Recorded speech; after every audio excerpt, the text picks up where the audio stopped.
Trump recently made a speech giving broad brush strokes to this idea of creating freedom cities, essentially 10 new cities, up to 10 new cities to be built in the United States, allusions to flying cars, as well as working on restoring the American dream, making it easier for a person to own a car or a house and get a good job. I wanted to talk a little bit to it, and because it's a broad overview, we'll have to do a little bit of extrapolation to try to make sense of whether it's good or bad. And the question is, it could vary heavily depending on implementation. So one of the things that Trump was talking about was the the highway system of America, the American space dominance, the fact that most of the satellites up there are ours, and the idea that we're probably going to head to the moon again sometime soon and Mars again, and the general idea of the exuberance of America embodied in the settling of the frontier, and essentially that we're losing that due to a lack of vision. So his idea is to free up some of the federal land, and essentially about a third of the country is owned by the federal government. Technically, it's not supposed to be. The federal government's not supposed to own anything other than DC. He's talking about freeing up a 0.5% of the federal land, which would come out to about 8,075 square miles. In comparison to how much they actually have, that's not a lot, but it's big enough to do something interesting on. So the general idea is he's speaking of about a contest to charter up to 10 new cities and then essentially award the best proposals for development. Uh, the idea of reopening the frontier is a good idea uh, because we do seem to be stagnating. If you do look at the general proposals going on back and forth between all the candidates, we're vacillating over these minute, we're going to alter the such and such regulation, blah, blah, blah, and everyone's life will be better. And we're going to tinker with this tax code on the margin, and this is going to change people's lives. It's like, well, people are in a funk. So the idea of reopening the frontier as a way of generating excitement, I like that. Um, Whether this proposal actually does that is another question. So I'm going to kind of look at it from bad to good. So, and these we don't know what the meat of this is. We don't know what these new cities look like, how they're funded, or anything else like that. So let's talk about that. So if we're talking about a government funded project, um, that's almost certainly to turn into a meaningless boondoggle that probably won't go anywhere. And if it does, it's not going to end up with good results. We've seen several attempts of various governments around the world to create new modern cities. They're all hyped and they all pretty much turn out to be garbage in the end. So if that's what he's talking about, he's better off just forgetting the idea because it's not a good idea then. Now, ways that could make it pretty interesting and would really turn into a huge economic boom while it's being done. One idea would be is to turn these enclaves. So imagine you carve out uh, 10 city state areas out of this 8,000 square miles, is 0.5% of the land the government owns. And they remain uh, federal, but everything in it's private. And essentially, it allows, and the government allows this to be a tax free, low regulation enclave. So it would be outside the control of the states they're in, but the federal government itself would be very minimally imposing itself on it, no funding whatsoever. just basically saying, okay, it's the Wild West again. It's the sky's the limit. You know, worst we're going to do is essentially the most, you know, safety regulations to prevent the most egregious issues. So, like if someone wanted to build a nuclear powered city out there, the feds might at least do the base safety regulations just to make sure it doesn't turn into a problem to the rest of the United States. I could see something like this really taking off because you would have the potential for a couple different models to come up, like maybe a nuclear powered zone, maybe a somebody trying to do think Sim City and do an entirely rail driven city rather than a street driven city. All kinds of possibilities, and you know some of them might fail and others might do good, but in a no tax, low regulation environment, you're going to get the best potential output. You're going to create a lot of organic demand. Organic demand basically creates the supply it needs. There'll be a lot of high paying jobs. It'll create a lot of housing, potentially a lot of business. Uh, That would be pretty cool. Another possibility might be transferring these 10 city state areas, uh, transferring the land directly to the states and treating them as enterprise zones. Enterprise zones is something Trump implemented during his first term, which was actually very beneficial and got almost no press time whatsoever. What they did was the um, enterprise zones were declared in what Census Bureau declared to be kind of, it's not really a low income area, but essentially for all intents and purposes it is. And what in these enterprise zones allowed is uh, if a person had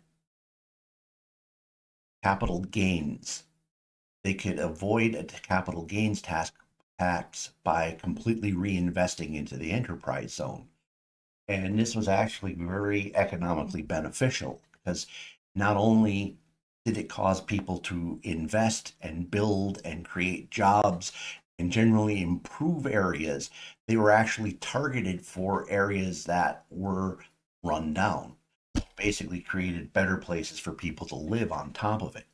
So if you used enterprise zones in these new federal enclaves that are, we'll call them state enclaves, but if they're enterprise zones, and you know maybe they could be, the idea of an enterprise zone could be more encompassing, have uh, more things to it just than capital gains. That could be beneficial. Beneficial could have a pretty good boost to the economy of the entire country, as well as the other idea I just threw out. Um, in all cases, if the property overall remains federal or state, it won't work. So in all cases, in order for this to work, there needs to be full privatization. And again, this could be instead of turning it over to the states, the federal government could directly privatize it and turn it into an enterprise zone. It would be incorporated into the states around it, but it probably would have a little bit more freedom than the surrounding states. One thing that would really be beneficial, and I know this is beyond the scope of what he's thinking here, but if they set up a program of gradually freeing up the federal land, uh, this would be a huge boon to the economy because by keeping that land unused, it's actually helping stagnate the economy. Every time you open up land, even if it's garbage desert land, there is some potential use for it. It now turns into a wealth generating engine.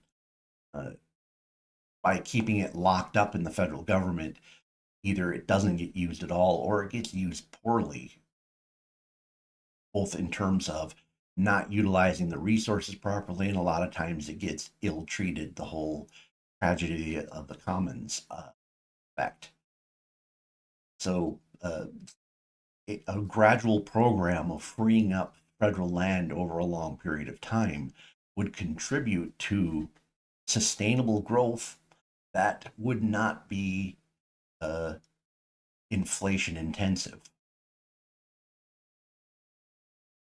Uh, an interesting thing he talked about was the idea of vertical takeoff and landing vehicles, essentially flying cars. And what is I'm not sure what the federal government actually is doing that gets in the way of that, but uh, I imagine I'm sure there's certain things where they probably make it a really pain in the butt. I mean, if you treat a vertical takeoff and landing vehicle the same way you treat a long runway aircraft, there's probably all kinds of safety issues that are in the way that make it very difficult to do the initial testing and everything like that. So I imagine there's a way the federal government could get out of the way of this vertical takeoff and landing industry in order to make it more viable. Uh, that said, hopefully, once again, we're talking about government getting out of the way and this not being a government funded thing, because if it turns into a government funded thing, it's going to turn into a boondoggle, just like when Obama basically freed up a bunch of money for solar, and all the solar companies that took the money pretty much went out of business, produced nothing, and walked away with all the money. Um, Another thing he's talking about is strategic national manufacturing initiative. Uh, I'm having trouble finding exactly what this is. So this probably dovetails into some of the stuff he was talking about during his first term. This is kind of interesting in terms of people like Peter Zion and other people who are talking about the problems of demographic implosion. Where right now, one of the countries that's going to be imploding horribly is China in terms of their population. If their population implodes, not only are they going to not be the most beneficial place to make things? They'll be incapable of making things. They will no longer be able to have an export economy. In fact, there's a lot of countries that are going to cease to have an export economy. And this strategic national manufacturing initiative would seem to indicate that Trump is either in or being influenced by the camp of people who believe that the United States' future requires reindustrialization. It's not just a catchphrase where it's like, oh, we're going to say this just to make the blue collar workers happy or make the unions happy. It's a no, we're seriously going to have these jobs here, and we're going to need to figure out how to make it work. I mean, one of the big things, one of the major reasons. Okay, so obviously the first reason is wages. People in China are cheap, work for less than Americans. But the other issue is environmental safety. China doesn't care about their environment and safety, so they can cut costs in an enormous way. Um, to have a strategic national manufacturing initiative is going to require uh, essentially common sense compromises on our civilization's advanced demands on safety. Essentially, as civilizations age, and I'm not talking just demographics and population, I'm talking the civilization itself, they tend to get, uh, tend to overemphasize safety to the point where you can't get anything done. So, this safety obsession needs to be mitigated, and we need to start looking at, in terms of environment, instead of zero tolerance solutions, looking at what really is a problem versus what uh, isn't optimal but isn't really a problem. Several other things he talked about. One was uh, improving the American family's ability to buy things by lowering cost of living. One of the ways is lowering cost of cars, and this is something he actually had gotten into in his first term, but was blocked by the bureaucracy. Uh, One of the major costs of an automobile in the United States comes down to government regulation. Um, Essentially, every year or so, the government updates, and one of the regulations is known as the CAFE standards. There's probably more other ones that I'm not completely familiar with, but these standards alter minimum fuel efficiency, add safety requirements, uh, require extra bells and whistles be put on cars. And essentially, this drives the cost of the car up. And no longer do we have uh, economy models. Maybe a young couple could afford to buy to be able to get themselves to the work they most desire to go to, as opposed to what they can reach with their limited means. Another problem is in the mandate on electric cars, basically chewing up manufacturing space by producing electric cars in excess of what people want because they're piling up. And now the car industry saying we're going to cut back on building them. But you can't build things. There's only so much capacity to to be out there, and if the government forces them to create something nobody wants, it's coming at the expense of what people actually do want. So the government has the capability of significantly lowering the cost of a car. I mean, a lot. So that's within reach. Another thing is lowering the cost of a house. Uh, some of the things that are potentially in the government's realm of control, interest rates to a limited extent. Part of it comes down to is the government needs to reduce the deficit, preferably to zero, and start the process of debt reduction. It doesn't even have to be a huge payoff. I mean, you could say, okay, well, we're going to pay off the debt over 100 years. That would still have a massive beneficial effect on the economy. Because part of the problem we're seeing right now is the government is competing for what credit is out there. That's driving up interest rates.